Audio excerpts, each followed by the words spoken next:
Have you been tanning? You look more tan than me. Yeah. No. I think you have. No. The snow. Let me see your keychain. You've got a max tan thing on your keychain. I don't anymore. Not anymore. Not anymore.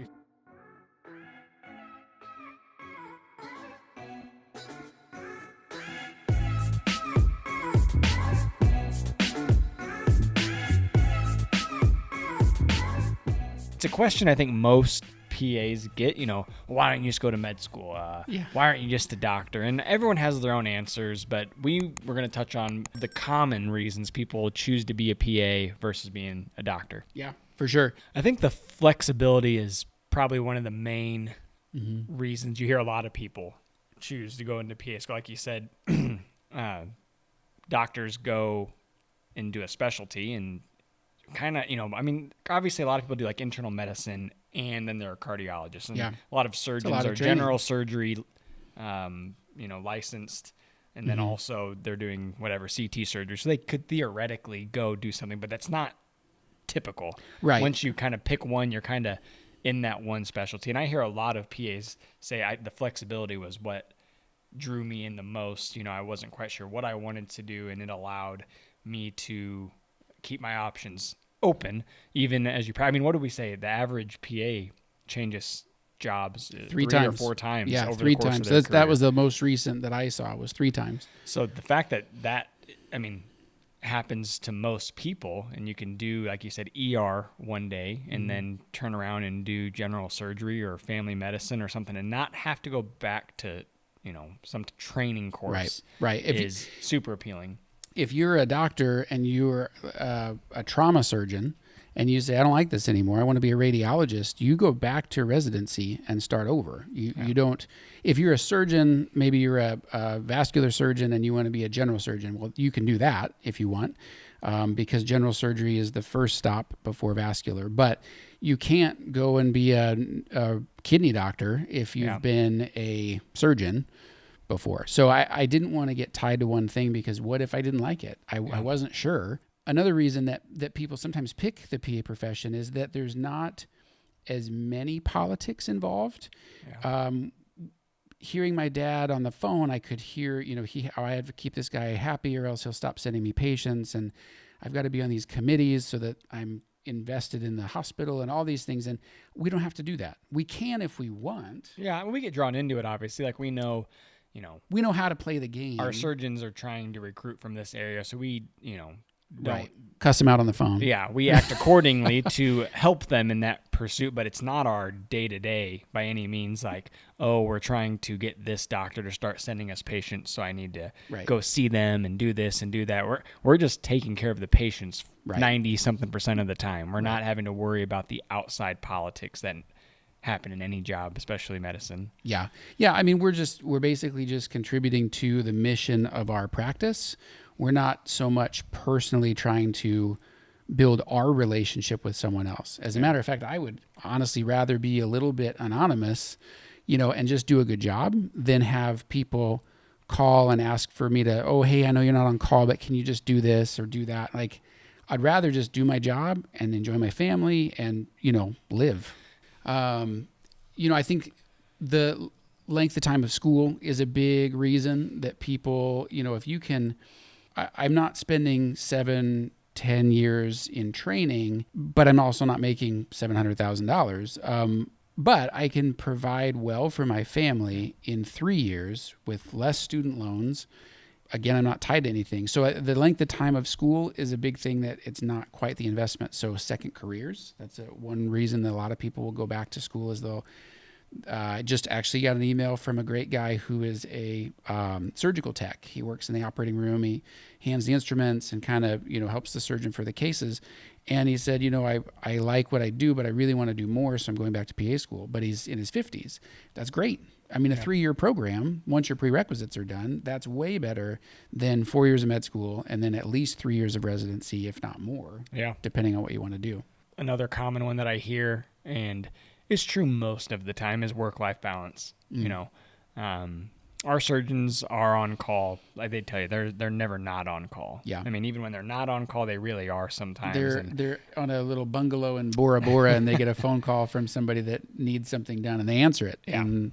And when I'm not on call, I'm not on call. I mean, during the day, obviously we help out and do things, but when I go home on a day that I'm not on call, the day's over. I don't take work home with me. I don't need to worry about, unless I'm behind on charts or something, I'm not worrying about a phone call in the middle of the night when I'm not on call from someone that needs help. Yeah. And that's huge to me. And I think that's even true for like family practice doctors. They make themselves highly available, and, they will get calls about patients that are getting admitted to the ER and doing this. And I guess there are probably PAs that deal with that. But for the most part, we have a little better balance between work and home, where a doctor is, part of the job is you're just responsible for someone's health, even when you're not necessarily working. You're the top of the food chain, so to speak. So if there's an issue, that's where they call. So, middle of the night, you're on vacation, you're at a movie, it doesn't matter. Whereas for, like Garner said,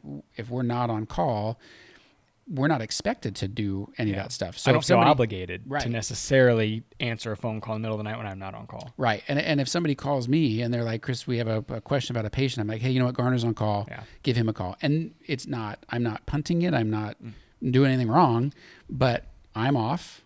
Yeah. He's on, so he can take care of it. And then vice versa. When I'm on and he's off, then he can enjoy it. So the work-life balance thing is important. I would put like the little caveat in there that you have to make sure that it stays that way, because if you are good at your job, then sometimes people will try to take advantage of you and say, maybe like 3 nights a week you could take the phone calls in the middle of the night. Nah, I don't know about that. Yeah. So that's why the extra. Remember that pay difference we talked about? Yeah, I was just going to say that's why the beginning number in the paycheck is pretty big. Another main reason that I know I chose to be a physician assistant rather than a doctor, and I've heard a lot of other people that we work with and run into talk about, is the ability to spend more time with our patients. We talk about how much time sometimes doctors have to spend doing a lot of other things, whether it's politicking or recruiting and things like that.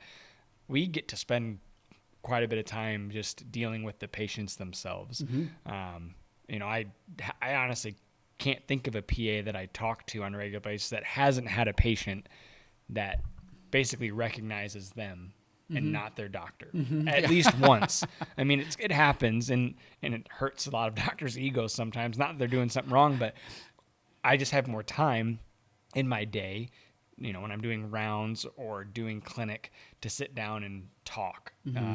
Hey, what's this? To learn about their life, learn about whatever besides the medicine portion of it, to where you actually kind of leave an impact on them. Like, Garner, you're the surgeon. No. I mean, you get that. You've got it too. Yeah. But I have joy and pride in building relationships with the patients beyond just medicine.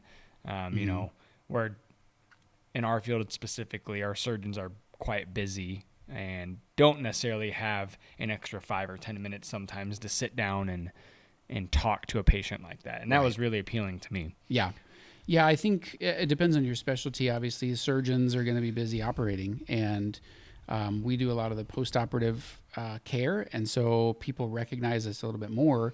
I mean, they know who the doctor is, obviously, but I think in a family practice office or internal medicine office, if you have your own patient list, you really get to know people, and you're their medical provider. And that's I hear that a lot too, is that people are my like, PCP is Chris. My PCP is PA Chris. And you're like, okay, perfect. Yeah.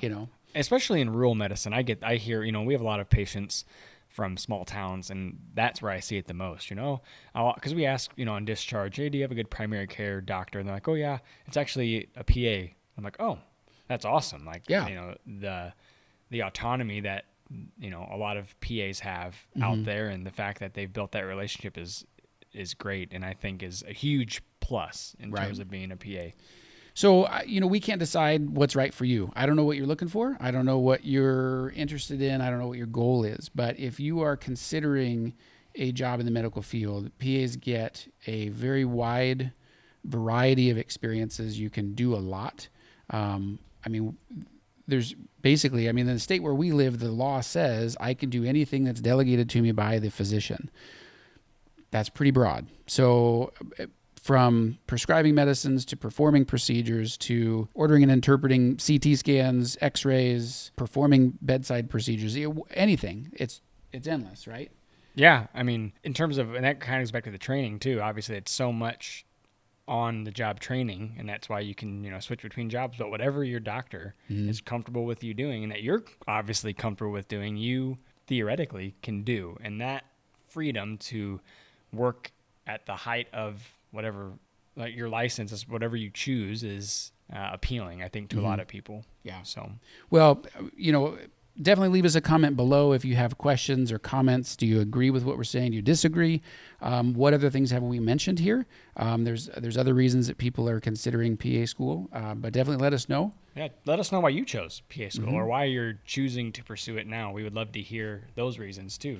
For sure. Don't forget to subscribe to the YouTube channel. Leave us a comment below. Give us a thumbs up. And thanks for coming by. Thanks, guys. Have a good one.